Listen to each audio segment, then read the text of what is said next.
Saúde, amada igreja, com a graça e a paz do nosso Senhor, amém? Filipenses capítulo 4, no versículo 11 em diante. Não digo isso por causa da necessidade, pois já aprendi a contentar-me em toda e qualquer situação.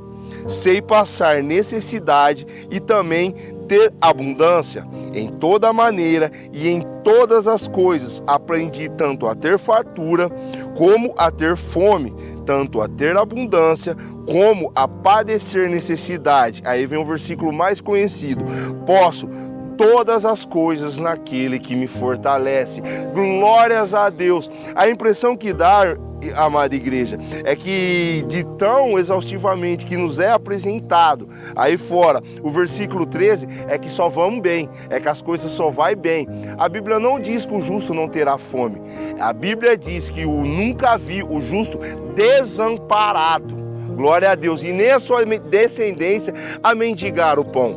Glória a Deus. Notem, igreja, que quando Cristo foi tentado no deserto, logo após a tentação, o que o nosso Senhor teve?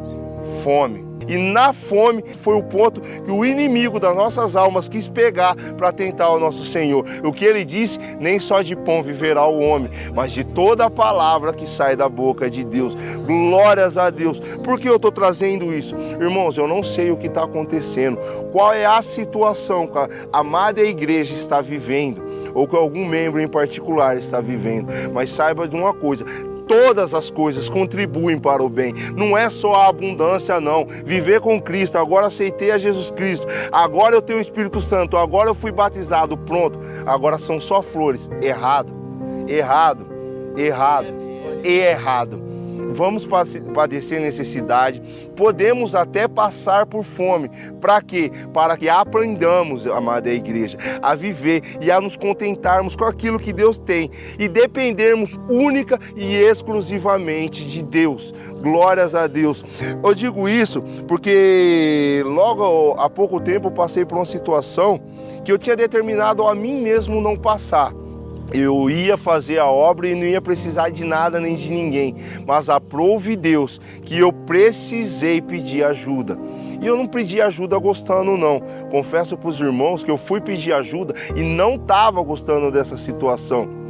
Dobrei meu joelho e orei para Deus, expondo que eu não gostei. Mas essa não foi uma oração verdadeira. Isso foi, na verdade, um murmúrio. Porque logo que o Senhor me apresentou esse versículo, logo que essa passagem me veio à mente, eu vi que aquela oração era um murmúrio. Se Deus quis que eu fosse pedir ajuda, era para que outra pessoa tivesse a oportunidade de me abençoar, era para que o meu orgulho tivesse sido quebrado e era para que eu aprendesse a descer. Eu estou dizendo isso me colocando porque o profeta tem que viver aquilo que prega. Então, se você está aprendendo, procura sempre tirar a melhor lição das situações adversas. Olha o exemplo de Davi. Davi, Deus ungiu ele como rei, mas depois que ele foi ungido como rei para Samuel, a única coisa de bom que você pode olhar com os olhos carnais até ele subir ao trono foi quando ele derrubou Golias, porque depois foi o rei que ele gostava, o rei que ele amava, o rei que ele tocava para que o espírito saísse, era jogando dardo, era a perseguição.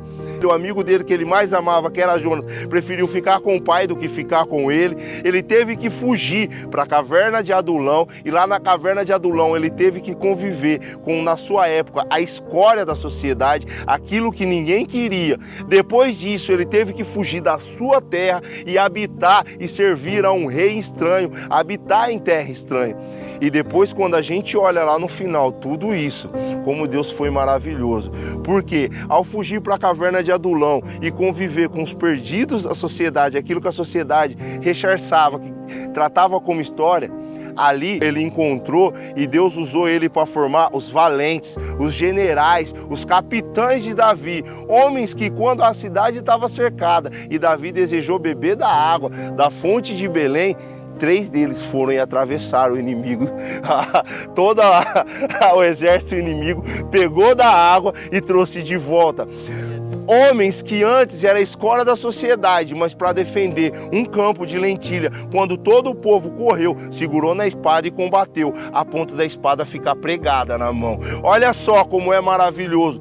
Davi, ele teve que servir a reis estranhos, a reis que ele não queria servir. Ele teve que ir habitar numa terra que ele não queria habitar, mas aí ele conheceu o terreno, onde depois, como rei, ele iria combater.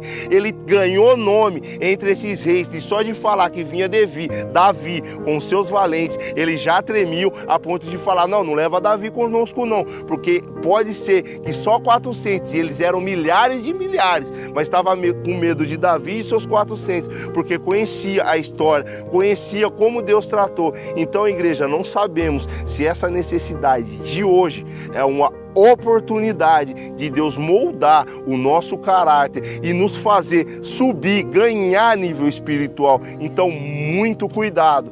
Podemos sim todas as coisas naquele que nos fortalece. Então, abra a tua boca para louvar, como já foi dito aqui. Cuidado para não dobrar o teu joelho e abrir a tua boca para murmurar. Amém? Assim eu agradeço a oportunidade no nome do Senhor Jesus.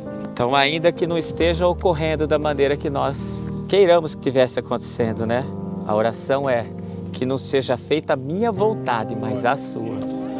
Que a nossa vontade é que tudo dê certo naquela hora, naquele momento, mas a gente não conhece os caminhos de Deus, porque se nós conhecêssemos, Ele não era Deus.